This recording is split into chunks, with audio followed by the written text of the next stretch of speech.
Bledsoe was arrested. Patrick Montgomery was in court. Jonathan Manapa will stay in federal custody. No, I don't take responsibility at all. So 38-year-old Kansas resident Michael Eckerman tried to convince his friends and family members to join him in D.C. on January 6th. And he appeared to be planning for a fight because he made comments like, quote, 1984 is the new 1776, bro. Shit is going down and I'll be there. And when a friend messaged him on January 5th and asked if he had started any riots yet, Eckerman replied, quote, I won't do that with, and then he named the name of the person who he was going to be going to DC with, although it was redacted. He continued, quote, but if I had some backup, I would be in it.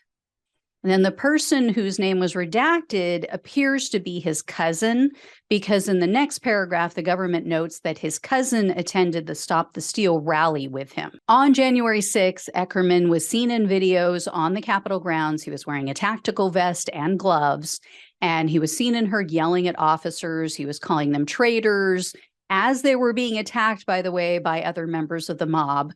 And Eckerman stood by. He was watching as officers were sprayed with bear spray.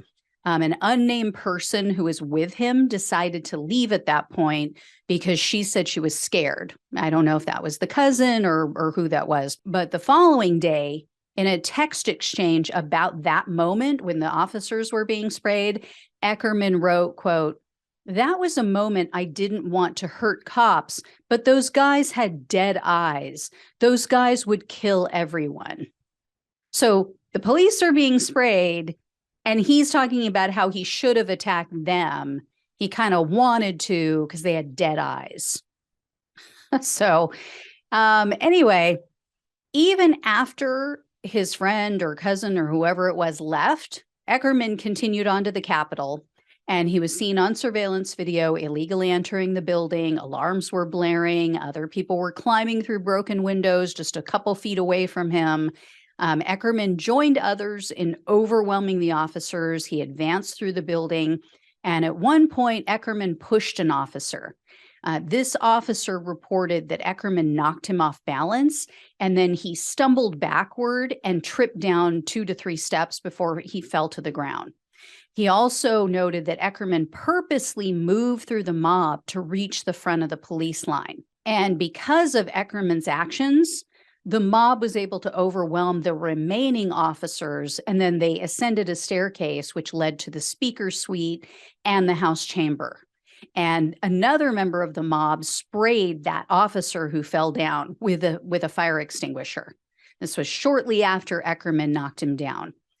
Well, after reaching the exterior of the House chamber, Eckerman and others once again pushed the officers aside. This is the third group of officers that they came in contact with. They took control of the hallway outside of the chamber, and this was where they were chanting, "Stop the Steal." They were banging on the door. Now, sometime later, Eckerman and 2 people that he was with, 2 women that he was with, they left the area. They walked down a hallway, and they took photos in the Rayburn conference room. A while after that, Eckerman and his friends exited that office or exited that area, and then they left the building. But they remained on the Capitol grounds for a while. They were taking photos, they were recording videos, and in one video, Eckerman boasted about what he was doing, about all of his illegal activity. He said, quote, went all the way in, knocked over 6 cops. In another video, Eckerman yelled, quote, they're fucking scared of us. The real murderers are the fucking media. Between January 7 and January 9th, Eckerman texted with his DC companions, these 2 women that were with him, and then also the other person who I believe was his cousin. They were all excited. They were all proud of themselves. And Eckerman wrote, quote, awesome time. It was history. This is going down. They all must pay. He also said, quote, stay strong. You are all heroes to me. And then he texted, quote, man, that was crazy. Sometimes I get myself into crazy shit. You are amazing filming all of that. Wow. Again, no punctuation. As usual, they all shared conspiracy theories and talked about how Trump was secretly planning to use the military, that he was going to remain in power, there was going to be a civil war. And on January 13th, Eckerman messaged, quote, "It's fucking war." But then at the same time, Eckerman was messaging other friends and downplaying his actions and the actions of others at the Capitol.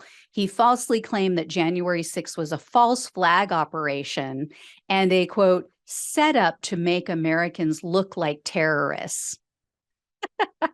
No, you guys just did that on your own. And Eckerman turned on law enforcement. He messaged a friend and he stated in part, quote, "Fuck the cops."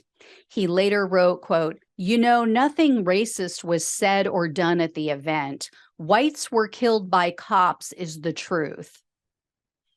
In the weeks that followed the Capitol attack, Eckerman took part in QAnon and anti-mask protests. This was at the Kansas District Court while he was carrying an AR-style rifle. And then on January 16th of 2021, Eckerman and his wife were almost arrested because they were violating a mask mandate in some store or restaurant, I'm not sure. But in regard to January 6th, Eckerman was arrested on September 20th of 2021, and he was charged with civil disorder, assaulting officers, entering a restricted building or grounds, 2 counts of disorderly conduct, 2 counts of physical violence, and parading or demonstrating in a Capitol. In November of 2022, Eckerman pleaded guilty to assaulting officers, and he was looking at a sentence of up to 8 years in prison, 3 years of probation, and $250,000 in fines. However, the prosecutor requested only 2 years in prison, 3 years of probation, and $2,000 in restitution. Surprisingly, Eckerman has no criminal history.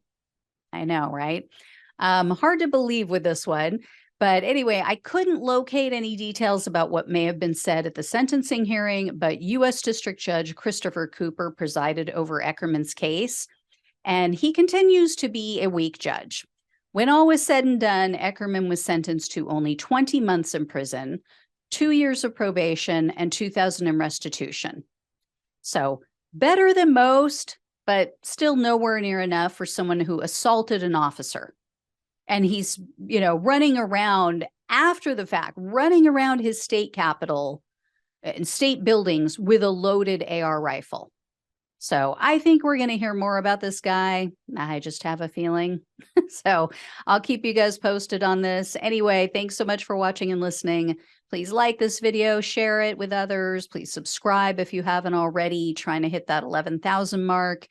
Love you guys. If you can donate, it truly means the world to me and helps to keep the show going. So I appreciate it. Take care, and I'll talk with you soon.